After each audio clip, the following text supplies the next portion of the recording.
region. What do you think, Mensur? I think you are right, and Turks do see it as an enormous opportunity, but there are also some challenges, and the first challenge is, of course, Syria. And as you probably know, we were almost going to war against Syria 2 days ago, and now it seems that the case has been settled to a certain extent.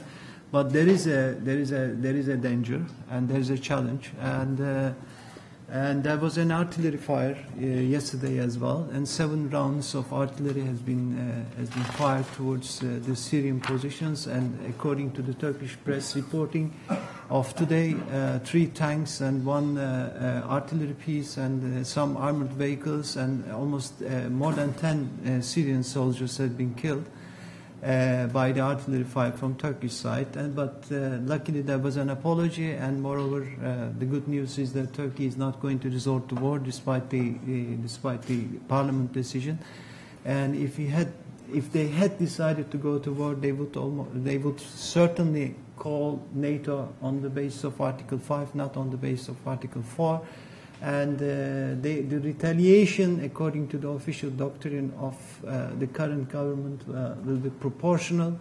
But nevertheless, there is a high danger, and in terms of security, Syria poses an enormous challenge. And I fear that Turkey will be forced to intervene in one way or the other, and it's likely that we are going to have a sort of buffer zone between Turkey and an effective buffer zone between Turkey and Syria, which will extend 3 miles, which is the current limit imposed by the Turkish government.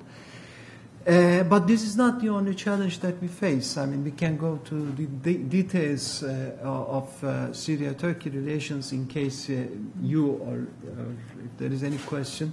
If you are interested, we can go to the details of it. But the basic challenge is the regional one. And it's not only about security, it's about democracy as well. And first of all, we have to understand the nature of change in the region.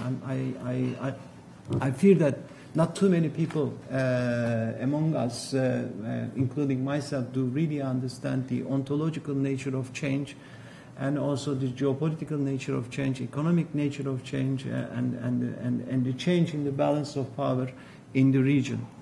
And therefore we are unable to address the requirements of these changes taking place in the region. And the first requirement is, of course, the democratization. And I believe it has 2 dimensions. And one is the domestic, the other one is the international dimension. The domestic dimension, democratization brings accountability. It's something good in terms of corruption. But it can be a liability in terms of foreign policy, and the governments in the region is going to be much more accountable to their to their constituencies, and we have seen the results of accountability in Egypt, and we are likely to observe even further deterioration of relations between Egypt and between, as a matter of fact, many countries of the region and Israel in the future, if we cannot find a proper solution to the Palestinian problem. And we have to take into account this challenge, which will be a real challenge in the future. And in terms of its international dimension, democratization needs institutional structures. We have been, Turks, Europeans, and many others, we have been addressing just to one dimension of democratization. We have been supporting the democracy of the countries in the region. But we need to create institutional dimension as well. If we hadn't had Council of Europe in Europe, and I suspect that we will be able to democratize ourselves as Turks. I'm not talking about Eastern Europeans and the others, but the 1950 Convention has created benchmarks. There is no benchmarks, indigenous benchmarks in the region. So we need to create them. There is no OSCE, there is no NATO, there is no international regional organizations which would support democratization of the countries, which would provide benchmarks. So the Europeans, I think, should deal with this challenge and try to create or encourage the governments in the region to create international structures which will support democratization efforts of the countries in the region. So the challenge is not only the challenge is not only in the security field, but in the field of democratization as well. The other one, the final one that I need to mention maybe at the initial stage, is the changing environment or changing geopolitical environment in the region. And it's not only about the post-Camp David geopolitical setting which is shaking, but at the same time it is the post-First World War setup which is under threat, quote unquote under threat, and there are new powers, and Turkey, for instance, is one of them.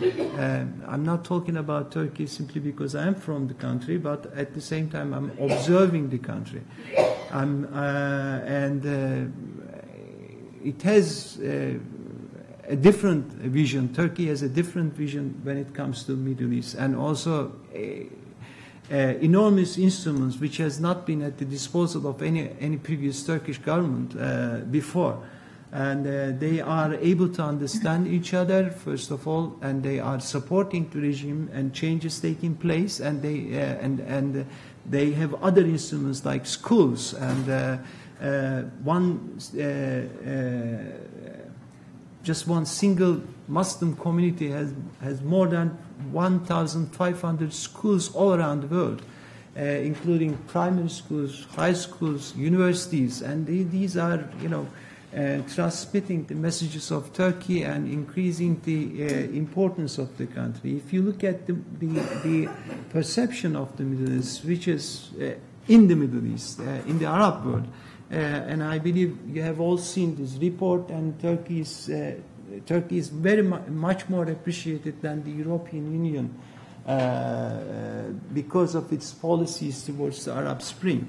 And when it comes to the other issues, we have been conducting a poll in the region for the last 3 years, and the fourth one is on the pipeline within TESEV's framework. You can check it from TESEV's webpage, and it's on the perception of Turkey in the Middle East, and it's extremely positive. Around 90%, the approval rate of Turkey is around 90% in 2011. And when it comes to the Turkish foreign policy, when it comes to adopting the model of Turkey, around 70% of people is promising or is considering to emulate the Turkish model. So these new realities should also be taken into account in order to cope with the realities of the region. So with that, I stop, since I promised not to speak more than 10 minutes at the initial stage. Thank you very much.